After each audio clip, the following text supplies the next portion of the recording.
I want to start really by saying that there are many people in this room who are more expert at some of these events that I'm going to describe and have a much deeper experience of them than I do. So I say some of what I say with trepidation and knowing that you will correct me, because I saw in our timeline session yesterday that there are people with a really deep understanding of history. So just to say that I know there are people here with deep experience of these issues, and I'm sure that I've got various mistakes, but also to say that I really hope that out of this process we can work together to develop a shared history. I know that Rick is talking about there being many different versions of history, but what we'd really like to do is enrich the kind of history that we're talking about by bringing different forms of knowledge together. So some of this is book learning, some of it is from experience, some of it would be deeply enriched by having, by weaving in the experiences that people here have got of this history. So I'm hoping that this is just a first step in us working together to create a much fuller degree of history. So I'm really looking fundamentally at the Bantu Authorities Act and trying to place it in the wider context of forced removal, betterment removal, and crucially, Bantustan consolidation. How we went from the 1913 Land Act and those small parcels of land to how we got to the Bantustan. And I want to really explain the kind of link between the current tribal boundaries that are entrenched by the Framework Act and our violent history of forced removal and racial inequality. And in the process discuss examples of resistance against these laws and against these practices, because many of them weren't just laws, they were forcible processes, and link that up, culminating in the rebellions against the Bantustan in the early 90s, late 80s and early 90s. So we've already gone over the 1936 Native Trust and Land Act, that it added more land after the 7% set aside by the Land Act. And one part of the history that I think many people aren't aware of is that government granted many exemptions to groups of African purchasers who wanted to buy land. They granted exemptions from the Land Act, particularly in the Transvaal and in Natal, because there simply wasn't enough land set aside. I mean, there wasn't enough, but there was terribly little in certain parts of the country. So a lot of the groups that purchased land purchased it after 1913, but before 1936. The other crucial thing about the 1936 Act is it created this South African Native Trust. And what that Native Trust did is it bought up white land that was on the borders of the reserve. It moved black people from so-called black spots into those areas, and then it consolidated those areas into the Bantustan. In 1948, we have, as we discussed yesterday, the National Party coming to power and the beginning of Grand Apartheid. And the Bantustans were crucial to this idea of Grand Apartheid, because the basis on which black people were denied the vote and they were denied property rights in most of South Africa was that they had rights in their own homeland. And Manda discussed yesterday the Tomlinson Commission and its investigation into how to solve the so-called racial problem. And the two possibilities that the national parties were looking at were integration or complete separation. And it recommended complete racial segregation and separate areas within which African people could have rights. Tomlinson said that the reserves, those are the black areas, were massively overcrowded, that people could not live on the land available. He recommended that vast additional areas of land must be added and that there must be investment in border industries in order for there to be able to be a class of black peasant farmers who could be subsistence farmers, and everyone else would be moved off the land and get a job in a border industry. And by the way, he says, the reason the areas have got such high soil erosion is because blacks are bad farmers. The government rejected the recommendation about adding more land. It rejected the recommendation that more money must be added to invest in border industries to absorb the people who would have to be removed from the land. And it accepted that it was only because blacks were poor farmers that the areas were degraded. And so it went ahead with this policy of betterment, which, as many people here pointed out, started long before the 1960s Betterment program. There was betterment, in other words, forced reorganization of African agriculture starting from the early 20s. Okay, this is a quote from Jose Albert Vituli. The whites can find no answer to this problem of land. They have the land. We are denied it. They cannot make the reserves support the excessive human and animal population. But at the same time, Africans cannot be permitted to buy land for no white electorate with consent to this except perhaps on so petty a scale that it achieves nothing. This is an impasse. They dare do no more than tinker with the existing situation and pretend that a little model farming will supply the answer. This was in 1952 in his autobiography. So, and that tinkering, that so-called tinkering, to create the model farmer was what sparked Betterment. And Betterment had a devastating consequence for people. Then we get the 1951 Bantu Authorities Act. Now, the Governor General was given power by the 1927 Native Administration Act, which made him the supreme chief of all natives and enabled him to create any tribe and redefine it and forcibly remove people. But this was reaffirmed in the Bantu Authorities Act, where the president was given the unilateral power to create and determine the boundaries of Bantu authorities, and Bantu authorities were given the power to issue special rates, tribal taxes, the rates for collecting money for schools, the yearly annual levies. Then Bantu authorities were given the power to set up tribal courts, and then each authority was delineated and defined by a government gazette notice, and those were issued from 1951 right up to the 80s. I think we heard people yesterday talking about how Bantu authorities were delineated up in the far north, Bushbuck Ridge, still into the 1980s, as the process of consolidating the homeland took place over this long period of history. And we've got to understand that these Bantu authorities that were established were the lowest level of government. They were like local government in the Bantustan. So, yes. Okay, quote from Albert Vituli. The modes of government proposed are a caricature. They are neither democratic nor African. The act makes our chiefs quite straightforwardly and simply into minor puppets and agents of the big dictator. This is 1962.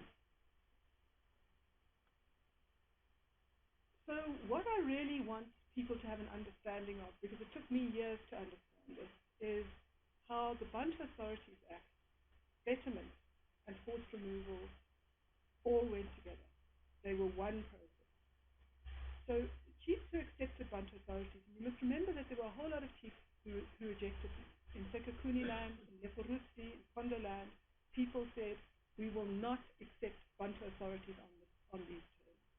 But those who accepted them were rewarded with extra South African Development Trust and Land Act, which was included in their tribal jurisdiction. So if you accepted the establishment of a Bantu authority, and you were anywhere near the border of the homeland, you'd get a whole big area of land that had been expropriated from whites. And that land is the land onto which people were forcibly removed. And when they arrived, when they were dumped in those resettlement camps were laid out according to Betterment regulations. They were laid out in straight lines, houses separate, the fields separate, and the grazing land in separate rotational camps. And there were limits on how many cattle people could have. And they were issued PTO certificates, because these PTO certificates, there had been PTO certificates long before 1969. They were an old kind of PTO certificates, but Regulation R188 of 1969 meant that when you arrived and you were given your house and your field allocation and your access to the grazing, you got a PTO certificate. And you'll come to the fact that those PTO certificates were only issued to male household heads. So they had an enormous impact on previous processes whereby women had held land in their own right. So between 1960 and 1983, 3.5 million South Africans were forcibly removed from their homes onto South African Development Trust and land on the borders of the Baltic.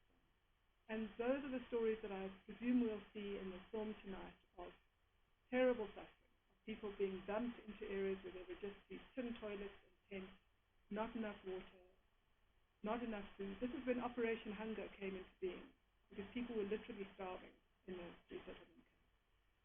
And some areas were much, much more badly affected than others. The Deep Transkei was already quite consolidated. You'll see on the map. But in the northern provinces, especially in the Transvaal, where there wasn't much land set aside for Africans because of the Boer Republic thing of not creating African locations, there you had this crazy attempt to separate out the Venda speakers from the Tsonga speakers, from the Pedi speakers, from the Ndebele speakers, in order to create 4 separate homelands. And so you had removals that went deep into each village and separated out families into these 3 different homelands. And in that process, when people were dumped on that land, under that PTO system, chiefs were given this advisory role into land allocation. And I remember when we went and did research in the Makuleke area, speaking to one of the old chief indunas who said that historically land had been allocated within the family.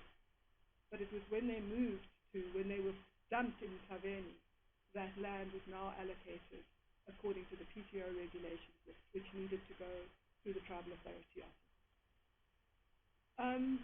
Now, in some areas, Betterment was an internal kind of removal. We know the story of Gata, where people who had lived all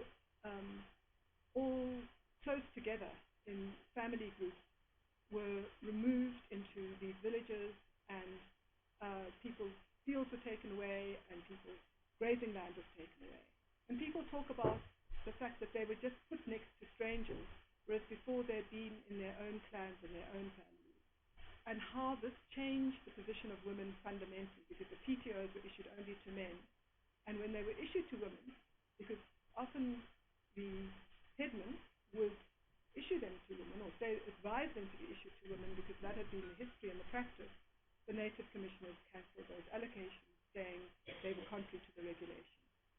And we know that previously single women were allocated land within the family, and that also they inherited land. So you had this massive change in the 60s in relation to the undermining of the position of women. So I want to sort of try to illustrate this with a map. So this map shows the existing native reserves and areas of black freehold land in 1913. Because as Manda told us yesterday, the 1913 Act confirms the places where black people had located. Basically, the Boer republics, as we heard yesterday, didn't believe in this location policy. And what you have up there really is people who, before the Land Act, had clubbed together as syndicates to buy land. And they'd done that all over parts of the Transvaal. There were also some areas which were recognized as native locations, so-called native locations, especially in Northwest, because Northwest was previously under the Cape Colony. So you have places like the Mariko Reserve, which recognize that people have had that land before 1913. And all of this land that was black-owned or formally set aside for blacks was written about in the schedule to the 1913 Land Act. And these areas became known as black spots, because they were black spots. And one of the worst types of forced removal was the removal of the so-called black spots. And where were they moved to? They were removed to the borders of the Bantustan. And there was massive removal to make all these little spots kind of globules, as opposed to just two little spots. So this is I think this is 1967. And you see us on the map there. But this is after the 36 Act. And you can see suddenly how those little spots are being consolidated now into bigger areas of land. So a dramatic difference from that one. You see how they're now, a lot of the little spots have been moved into these areas. And remember that the 1936 Act meant that the proportion of 13% had to remain constant. So every time a black spot was removed, an area of a similar size was added to a Bantustan. So this is a map from the Black Sash showing a whole lot of the forced removal. And you see those arrows of where people were moved from and where they were put. And you see that process of physically removing and destroying property rights, because all those were solid property rights. They had to have been recognized by the 1913 Act, and moving them into these other homelands.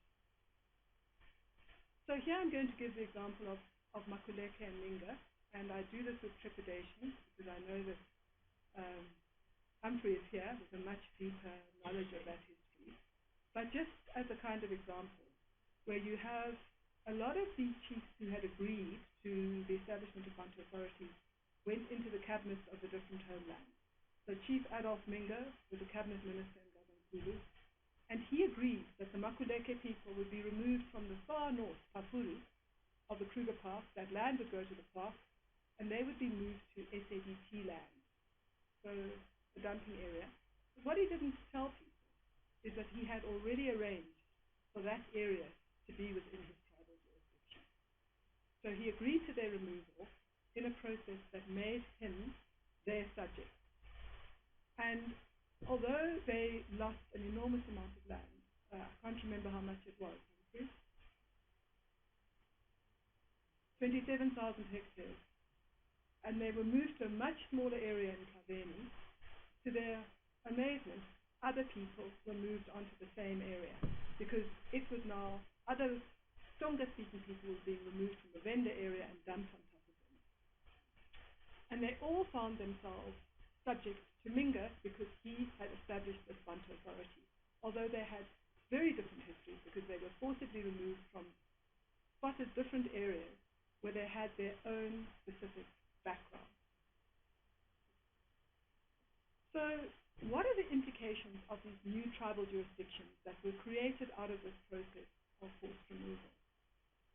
Linga is claiming that he's the owner of the Makuleke restitution land in northern Kruger. So after they were removed, they applied for restitution. They got restitution of this land in the north of the Kruger Park, but on condition that they wouldn't live there, that they would own it, they would operate concessions, but it would remain part of the Kruger Park. He's saying they are under me, and that concession must belong to me. He's also appointing headmen in Mtaveni, which is the Makuleke compensatory land.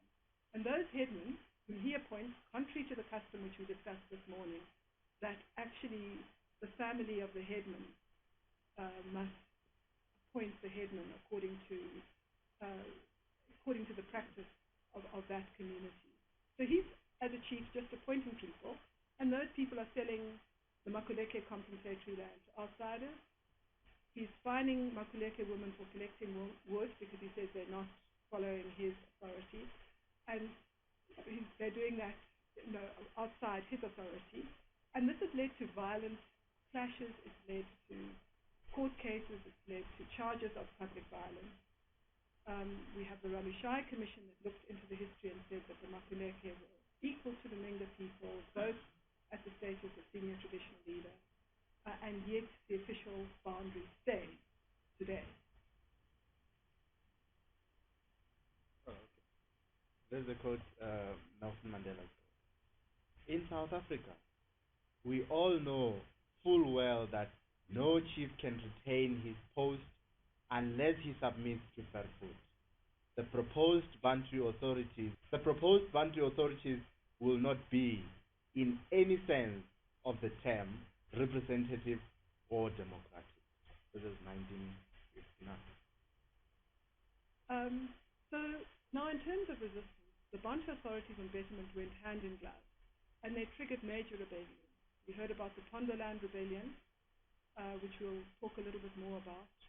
Then in Sekukuni land, there was a rebellion where the chiefs refused to accept a Bantu authority, and there the advisors and the migrant committees played a major role in saying to the chiefs, we can't accept this.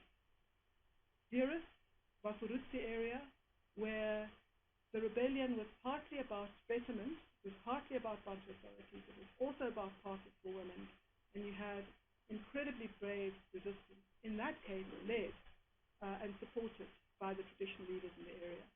Then in Witzitok, in the Free State, Tembuland, where our colleague Nobonisa is telling us that the scars of what happened in Tembuland, where Matanzima imposed himself as chief, are deeply, deeply influencing how things are happening today. And then you had smaller rebellions in Herschel, for example, where Rick and I worked, where the consequences of moving their fields from the river beds and moving them to other stony areas and forcing people to move their beautiful dressed stone houses absolutely impoverished people and saw a dramatic decline in agriculture, and people resisted that incredibly strongly and were killed and were imprisoned in that process, because what they were experiencing was a complete and absolute turning upside down of their way of life in the name of something called rehabilitation, which was meant to make them model farmers, which was an impossible thing to achieve given the restricted land base and the fact that more and more people were being dumped on top of them. So here's some stuff just taken from Gavin Bekker's brilliant book, The Peasants' Revolt.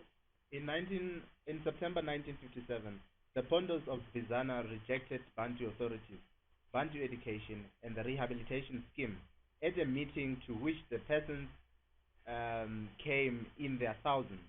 They demanded that Botha Sikau should publicly declare whether he was the head of the Pondo tribe or the Butlika of Perput, the then Minister of Native Affairs. This is a quote from Gavin Bekker again. Gone are the old give and take of tribal consultation, and in its place there was now the autocratic power bestowed on the more ambitious chiefs, who became arrogant in the knowledge that government might was behind them.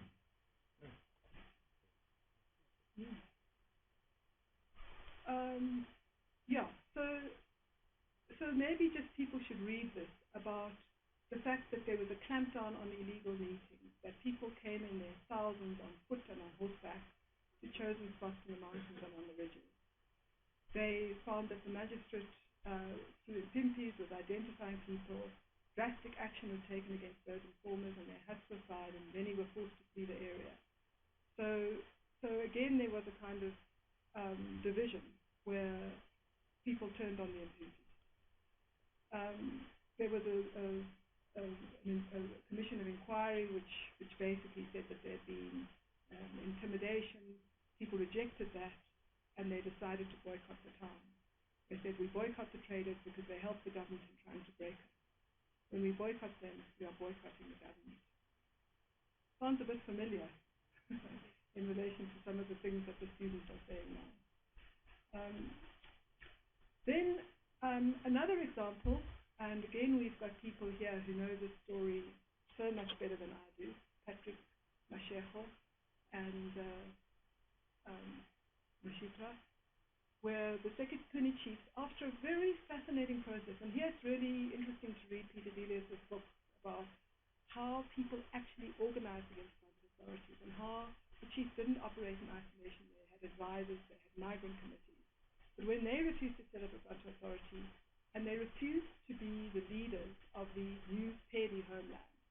So Verwoerd approached a lesser chief, M. Matlala's father, whom I think we'll hear more about, And he agreed to set up a Bantu authority, agreed to be the new, to lead the creation of the Pedi homeland. And in exchange, he was given 22 SADT farms in Groblersdal. He was outvoted as chief minister, but he stayed in cabinet. He was the minister of finance. And just like with the Ngonyama Trust, some of those very influential chiefs who were cabinet ministers in Laboa got land transferred to them just before the change of government in 94. And one of the tragedies there is that some of that land is on the Olifants River, beautiful land, which a group of people have been living on for hundreds of years, the Kadi Yahatani community.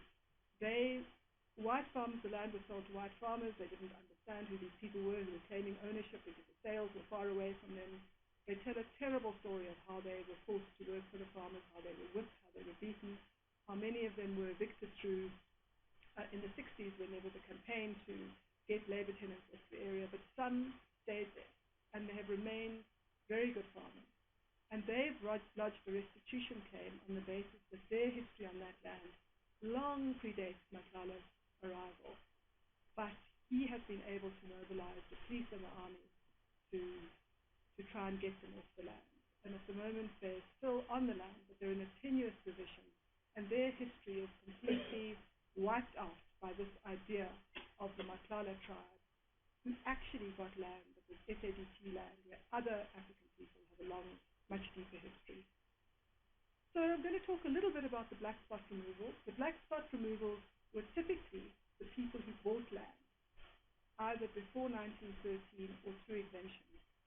And often they were advised to buy this land by people like Pixie Kaisaka Sele, who went to groups in Soweto and said, get together, quickly purchase land before the 1913 Act comes into being.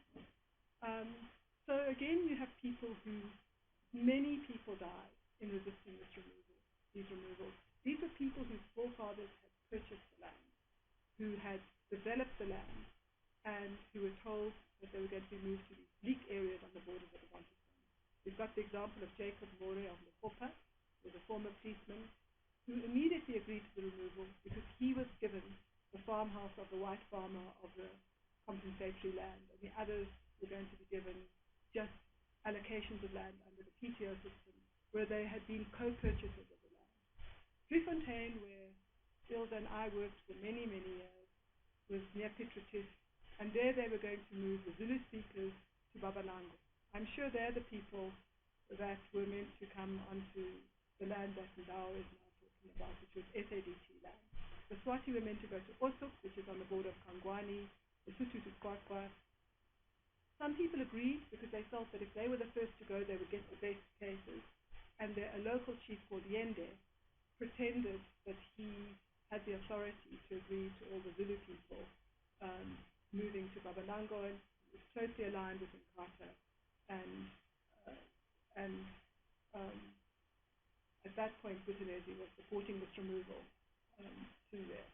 So let's come back to the Mahopa story. When people were forcibly removed on Valentine's Day in 1984, they were loaded up onto trucks. The area was declared an emergency area, and they were removed to a place called Pakstrai near Sun City. And they decided to flee from Pakstrai. It was a massive task to load up their possessions that had been dumped in Pakstrai and move to Betani, which is near Brist. Because, although they were a syndicate who had bought land before 1913, they weren't allowed to own it unless they affiliated with a tribe. And the tribe they affiliated with was the Bakwena Bamohopa. When they went to Betani, the chief of the Bakwena Bamohopa, Mamokhali, refused to stand for them in a case challenging the forced removal. So they decided to reoccupy Mohopa. They reoccupied Mohopa, which is near Pentersdorp, in around 1986, at a time of another state of emergency.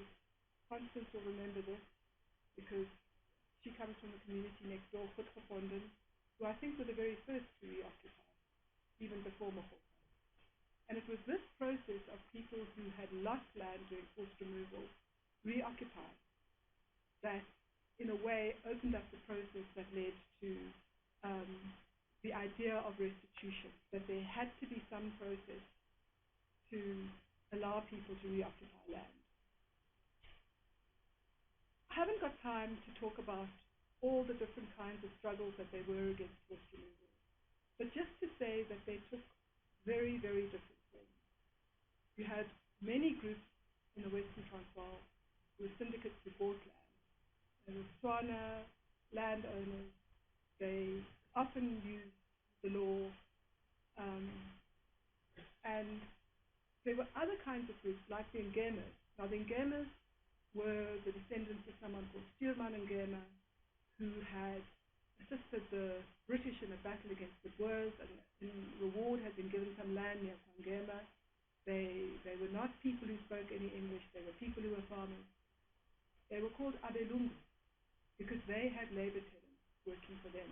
They were owners, they were landowners, and they had labor tenants on their farms. They were deeply rural. They plowed with cattle. They resisted in a different way. The women drew lines in the ground, and when the officials came during the week when the men were away, they said, if you cross those lines, we will hack you with our hoes. So they didn't resort so much to law as to just physically staying there. Driefontein, which is where they bought, plus on the advice of Pixie Kaseme, also developed a different kind of strategy. So in Driefontein, their leader, Solom Kize, was shot dead by a young white policeman in a community meeting in Easter weekend 1983. And he shot him dead because Kize had been trying to protect that policeman from mob violence. After his death, there was terrible despair in the community, and the landowners basically just despaired. And the leadership was taken up by the tenants and by the women. Saul had a youngish wife, third wife, who was from Soweto, who came from a gangster family, and she was determined to fight this in a different kind of a way. Her tactic was to terrify officials and to address immediate needs. And she formed an alliance with an extraordinary old man called Zebulon Dlagamandla, who was a tenant at Driefontein, who many years later we discovered had been in the Defiance campaign and in the Congress of the People, and had worked with Sisulu and Mandela. So they came up with a much more tactical approach. They reopened the clinic because in all of these areas they closed the clinics, they closed the schools to try and make people move. They set up a legal clinic where all that I spent many years of our lives, which focused on people's immediate day-to-day problems, the fact that pensions were all cut off. And we also started focusing on the fact that there was a dam being built, and that was used as the excuse for the removal. But a major breakthrough was with Enos Mabuza, who was the premier of the Kangwani homeland. And he alone, of all the homeland leaders who we approached, said, if you want to resist this removal, I will refuse to allow you to be put on SADT land on my border. And I will say to the South African government, if they move you there, I will never incorporate you into Kangwani. So I haven't got time, and maybe another day we can talk more about the very different kinds of strategies led by the different kinds of people. But Driefontein and Kwangema won the first official remove from forced removal in 1986. And the then Minister, Adolphe, said we are now stopping the policy of forced removal. You'll remember that in 1986, we mentioned yesterday that the Abolition of Racially Based Land Measures Act was enacted, which repealed Section 5 of the Black Administration Act, in terms of which the Mahopa people had been removed in 1984. So those very publicized struggles had a direct and immediate impact on government policy. And once that reprieve was announced, immediately people started to reoccupy the land from which they had been removed. So you must understand that this was a time of great political turmoil and risk. And the Goedgevonden people, when they reoccupied, they were surrounded by the army. to stop any water from being brought in. So the people who reoccupied the land reoccupied it under extremely dangerous and difficult circumstances. So although the policy of black spot removal stopped, other kinds of removal continued, like the removals in Cape Town, removing people out to Khayelitsha. And there the witboeke were used and processes of dividing people and physical force more than law. Other kinds of removal continued. We heard about labor tenants yesterday. There were still labor tenants, and there are still labor tenants in parts of Mpumalanga and KwaZulu-Natal. That system didn't actually die out despite all the laws prohibiting it. We knew a man, Sergeant Bender, who reoccupied the land from which he had been evicted on a farm next to Driefontein 8 times. And he had this kind of visionary conviction that this land linked him with his forefathers. He said the whites are sojourners. They come and they go. They're always changing. This is my land, and I will come back, and I will come back, and I will come back.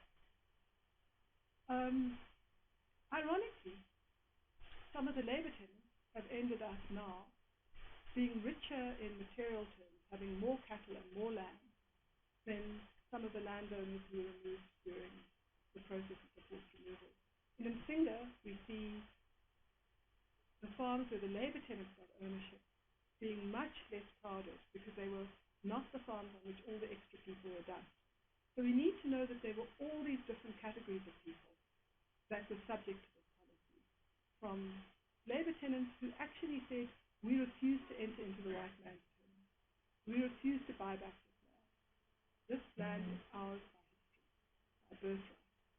And other groups who said, our only way to survive is to come back and use the market.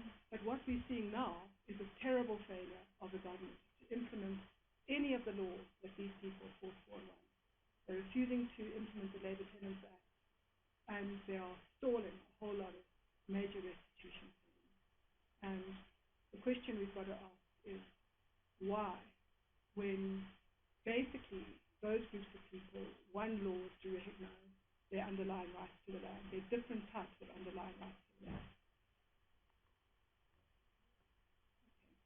So here the next phase of the process was, once they stopped the policy of forced removal, they still wanted to consolidate the Bantustan. So what they did is they redrew the boundaries of the Bantustan to incorporate some of the communities who had refused and resisted forced removal.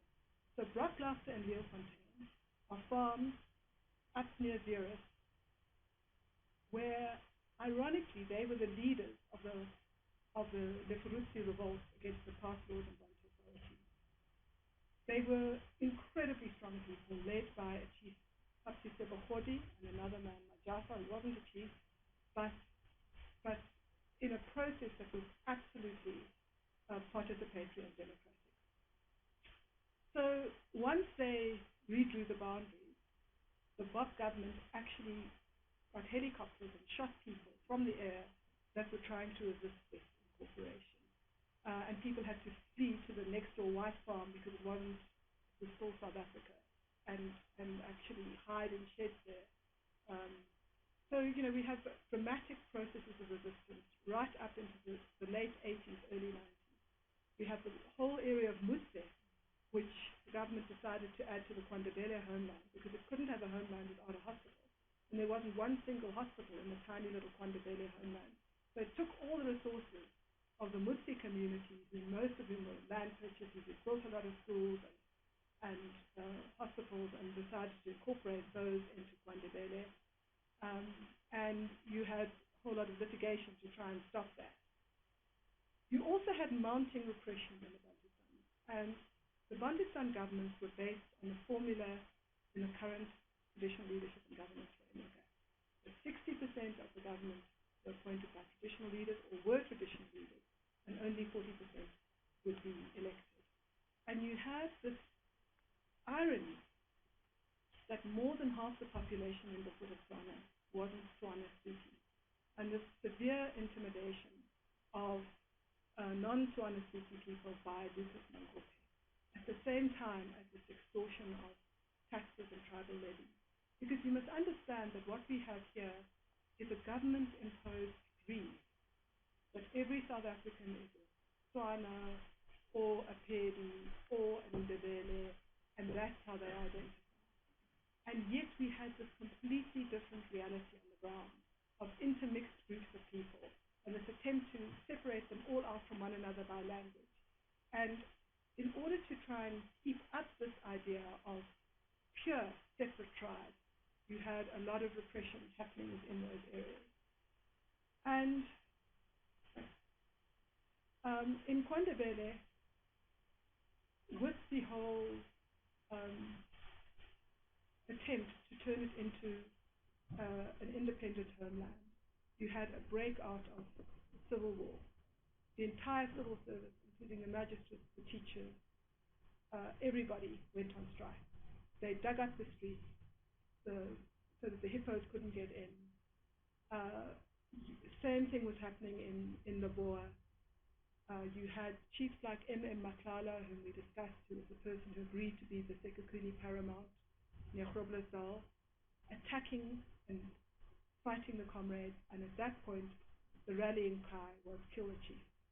And the army was brought in to defend the chief recalled and Royal Mashati.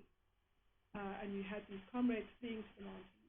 At that point I was working for the Black Sash. We were in Kotza House in Joburg, and many of these comrades would come and flee to Joburg and sort of refuel and then go back into these areas.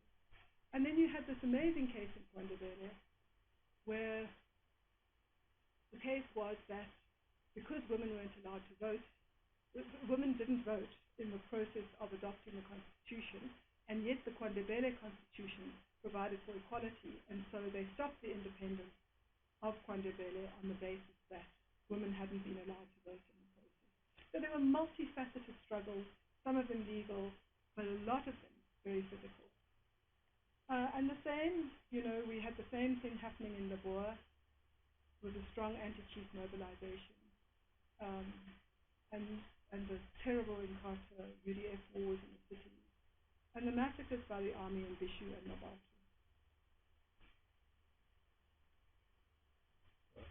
Okay, this is a quote from Steve Biko. I write what I like. Why are we against the Bantustan idea? Black people reject the approach for so many reasons, none of which are as fundamental as the fact that it is a solution given to us by the same people who have created the problem. At this stage of our history, we cannot have our struggle being tribalized through the creation of Zulu, Xhosa, and Tswana politicians by the system. So what you then had was Kodesa, and you had Bantustan leaders uniting with the far right, with forgotten what they were called, the far right people, Freedom Front, forming an alliance, Mangope forming an alliance with the what's it, AWB? Yeah, forming an alliance with the AWB, and actually coming in with bulldozers to try and bulldoze Kodesa. And you had a big debate about should the Bantustans be reincorporated into South Africa. So there's a whole history there in the history book about that debate, and strong opposition from traditional leaders, including by that time Controlesa, saying we need to keep them as separate areas. But ultimately it was decided that they would be disbanded and we would have one unitary South Africa. And as a kind of way of trying to deal with the blow that this was to the chiefly lobby, a lot of chiefs were put on the ANC list for the first 1994 Parliament, including some of the chiefs who'd attacked the comrades.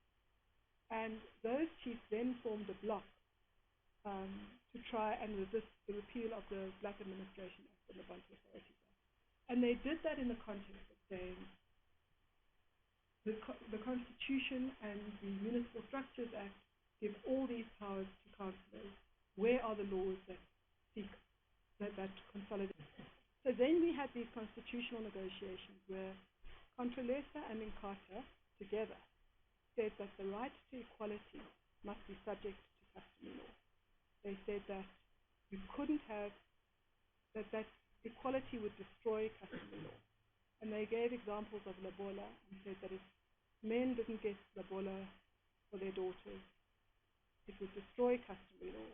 And they argued strongly that customary law must trump equality. Mamsuzani was involved in those negotiations, and she knows how hard they were. And how those traditional leaders alienated a lot of people by coming with such a deeply conservative position in relation to women. In the end, customary law was recognized, but subject to the Bill of Rights. In other words, it is subject to equality, and customary law has to conform with all the rights in the Bill of Rights.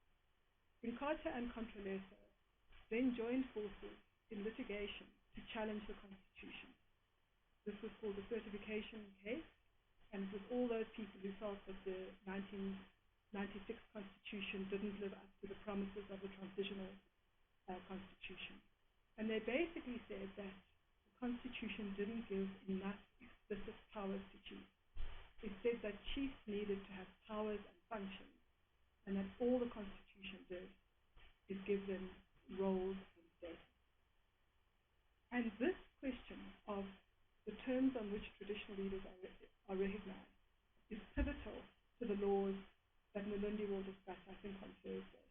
Because all of the laws that we've seen, the Framework Act, the TCB, the Communal Land Rights Act, attempt to give traditional leaders powers and functions which is not consistent with the terms on which they're recognized by the Constitution. And because it's going to be very, very difficult in law to give powers and functions when all that's recognized is status and role, this means that the question of land ownership becomes key. Because if you control the land, you control the people living on the land. And so this issue that has come up yesterday and today, who really owns the land? What is the status of our title deeds? Has become the terrain in which traditional leaders have lobbied government that they need something more than they got, and if it can't be powers and functions, then it must be ownership of the land.